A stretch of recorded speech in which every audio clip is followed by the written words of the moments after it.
I am dead sure that all of you have watched all the hilarious memes and placards that have come out of the Delhi Gen Z protest. But if you haven't, let me show you some of the funniest ones first. मेरा नाम cockroach है, मैं लखनऊ से आया हूँ।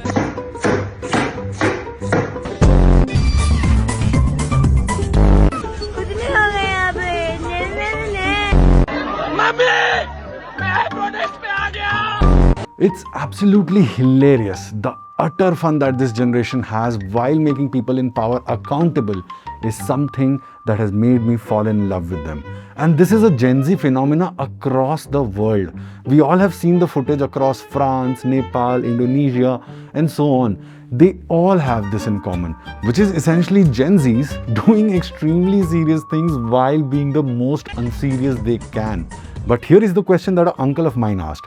So many people are in the hospital. Sonam Wangchuk was on a hunger strike for more than 3 weeks, and the response to it? Is this all just a joke for you guys? I don't agree. I don't agree at all.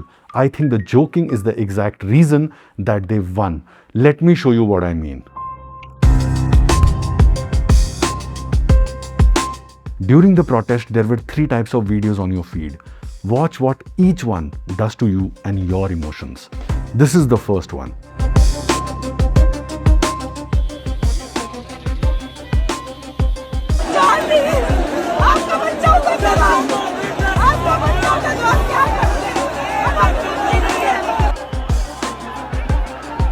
Just the raw video of protesters getting beaten up.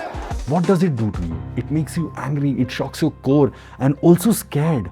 That is the honest reaction. Your instinct is probably, I would not survive that.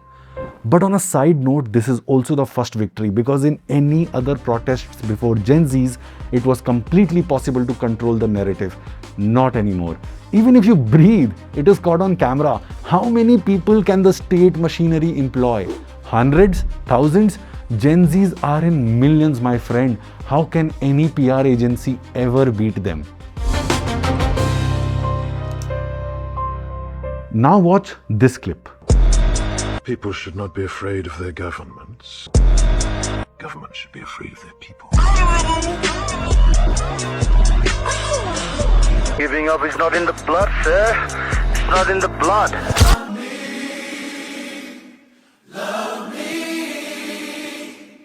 Criticism is the beauty of the democracy. This is my heritage, all I'm inheriting. Money and power that make it emeritus. अंधेरे में रहने की आदत पड़ी है तुमको, गुलामी करने की आदत पड़ी है। पहले राजा महाराजाओं की गुलामी की, फिर अंग्रेजों की, अब चंद गद्दार नेताओं की और गुंडों की। I got. What was different?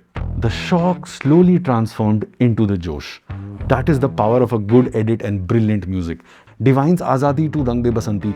These songs fill our mind with josh. You may still be scared, but now you want to stand up. And it is a common phenomenon. Music and visuals, when presented the right way, evoke deep underlying emotions. Just remember Aankh Mein Bhar Lo Pani from Lata Mangeshkar. That was recorded and played when our soldiers were fighting on the borders to give them josh. What I want to say is that the music turns a tragedy into a war film. Slow motion does not just show you the hit. It turns the person taking it into a hero before you can even decide if you agree with them. And Gen Zs are pioneers of this. They live and breathe social media. They know what works and what doesn't.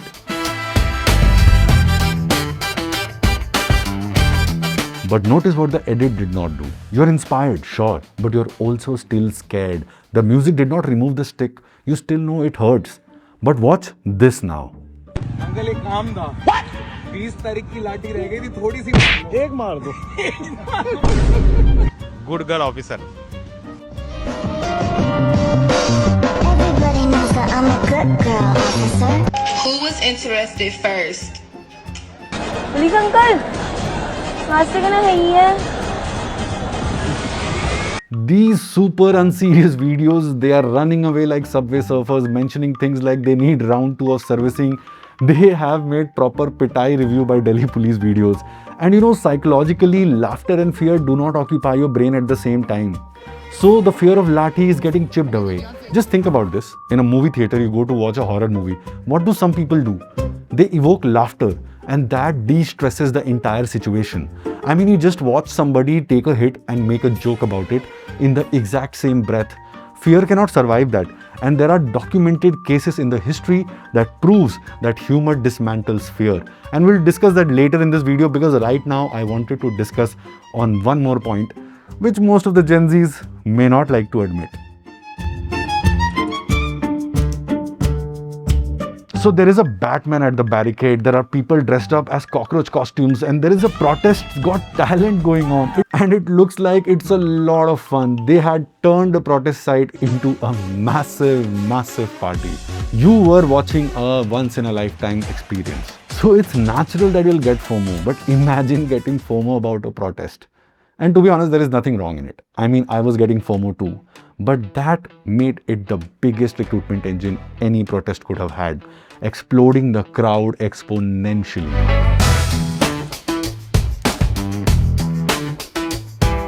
Here is the part that is genuinely strange. Every generation before this learned how to protest from the generation above them. You were taught the slogans, the formation, the tone. These people were not taught anything. It was entirely headless, and yet the tone in Delhi was similar to tone in the other countries. Where did it come from? Well, the algorithm taught them. It came from 10 years of testing in public with a live scoreboard. This was the first generation that is internet native. They watched every single day what gets viral and what dies. And the jokes also work as a filter to check someone's actually with you or not. Ideology takes an hour.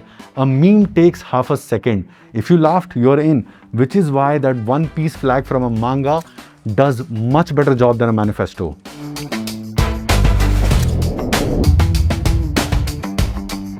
So all of this, was it just vibes? No.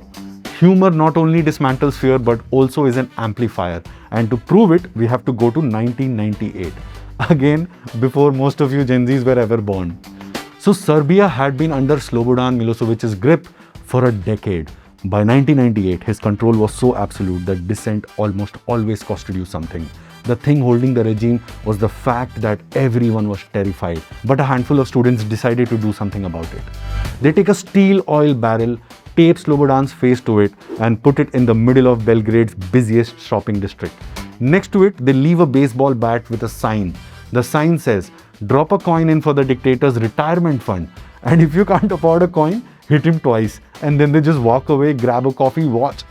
Some hesitate, some swing, and soon there is a long queue of people waiting to hit the barrel. And when the police show up, they are completely stuck.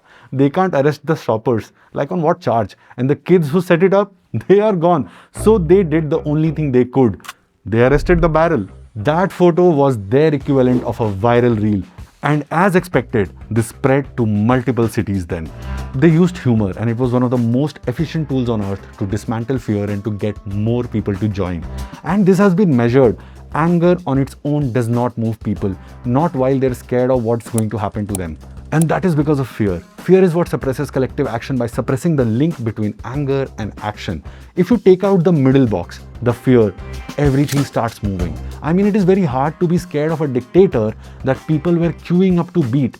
By the way, Slobodan was gone by the year 2000.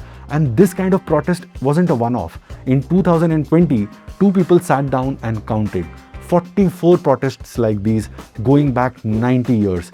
And it's all penned down in a book called Pranksters versus Autocrats. And they found that in 80% of those cases, fear and apathy dropped among the people taking part.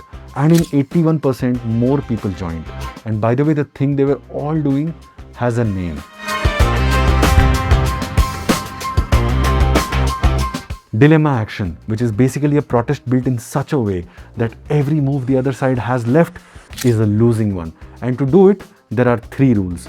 Number 1, start from something people already believe in. You cannot manufacture anger. Every single one of these was built on top of a grievance people already had. If you have to convince people to be upset first, it's not going to work. Number 2, the target has to be specific. A vague enemy has no decision to make, so it cannot be trapped. Fight corruption traps nobody. One named man who either resigns or doesn't, that is a choice, and both answers cost him. I think you know where I'm going. Number 3, non-violent. And this one is just not about morality. It's also about mechanics. The lose-lose only exists because the state has no legitimate move. Even if one of the protesters throws a stone, the state gets the narrative on their side. And now the lathi seems proportionate. So NEET paper leaks, Dharmendra Pradhan's resignation, and a non-violent protest up till 20th July's evening. This was literally the exact manual being run almost perfectly by a generation that has not even read the book. And around 4 o'clock of 20th July, some protesters resorted to violence, which was a mistake. And I've created a video which documents the whole timeline of 20th July. You can check it out if you want. But apart from that, everything else holds, right? And the same manual makes one very clear prediction. If a state uses force on such a movement, that movement will only get bigger. And that is exactly what happened, right? After Mr. Wangchuk was taken away, the crowd on 20th was way more than expected. And then due to police action, the protest spread to multiple cities and became so much larger. And the result? The Gen Zs won. The government literally agreed to all the demands. And this is precisely why none of the protesters should ever violate the core principles in future, especially the non-violent one. Because if they follow this manual to the T, the state will probably have no counter moves. So Gen Zs, keep doing what you're doing, but peacefully.